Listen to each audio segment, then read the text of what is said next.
Hey, what's up everyone, Instinct here today, and recently we promised you guys to give you more videos about our setups, and as for today we will be talking about our communication setup.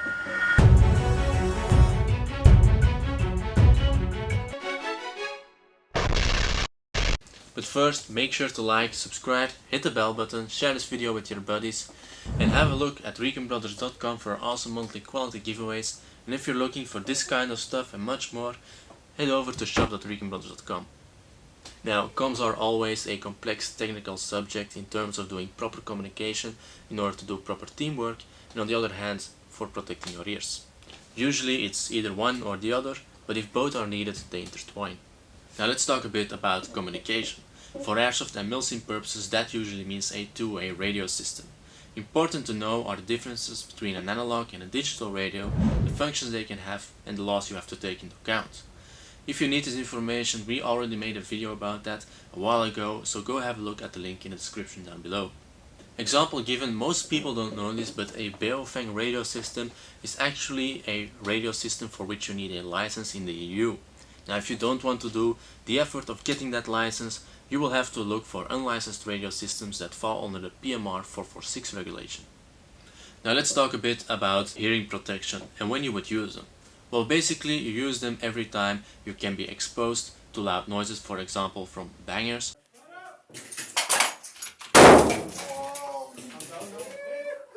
or GBBR users like we are. Now, you can either get yourself earplugs that are cheap but limit your surrounding noise awareness, or you can go for the solution for that, which are electronic hearing protection. Now, we've gathered some experience throughout the years doing this, and we have to say the best way to use a radio solely is to put it on top of your shoulder for easy access and usage. On the other hand, you have a radio system with a push to talk button and an external microphone and speaker like displayed here.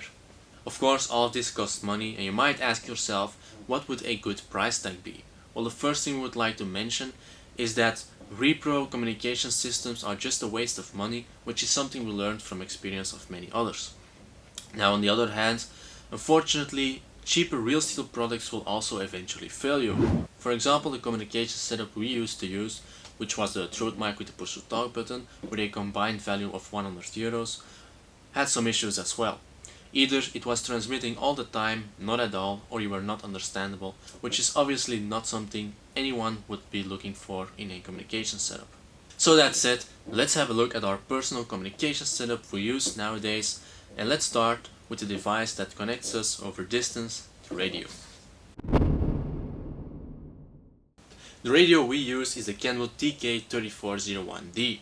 Now, why are we using this one? Well, it's a quite modular radio that comes ready to go out of the box and requires no license. In addition to that, it has 16 preset channels on the analog frequencies as well as on the digital frequencies, which have their advantages of having a better range with less noise, for example.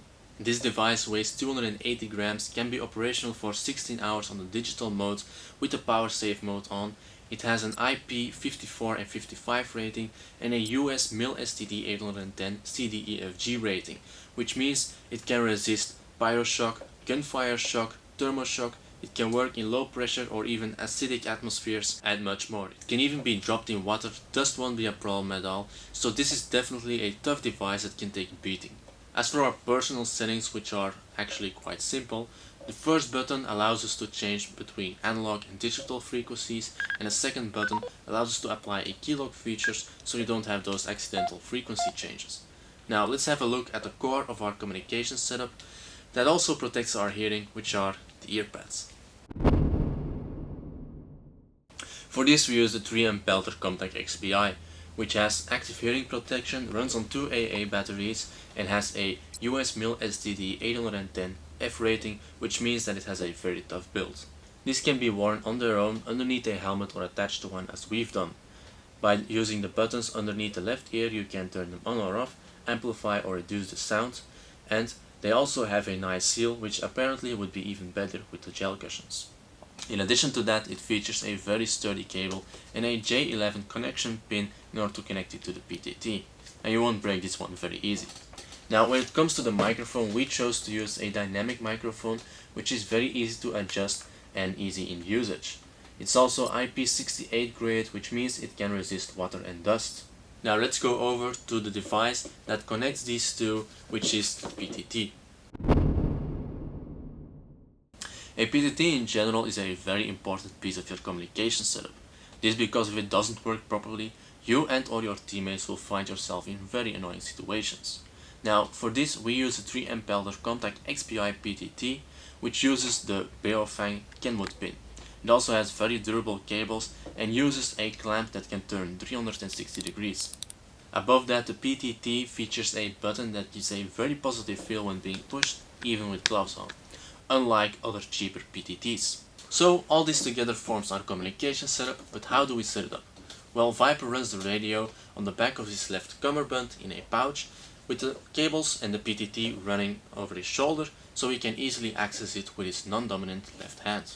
I myself use a newer modern plate carrier, which we'll talk about in another video, but this one features a pocket on the front inside of the cummerbund in which I place my radio, with the cables and PTT running onto my chest for easy access with my non-dominant hand. This allows me to access my radio, but I'm still testing whether I like it this way. So what price tag are we talking about? Well, for the PTT and the headset itself you will pay 708 euros, but we also offer them at discount packs. The radio itself will cost you 160 euros depending on where you look, and above these products we also have much more incoming on our shop.ReconBrothers.com. Make sure to like, subscribe, hit the bell button, and we'll see you next week.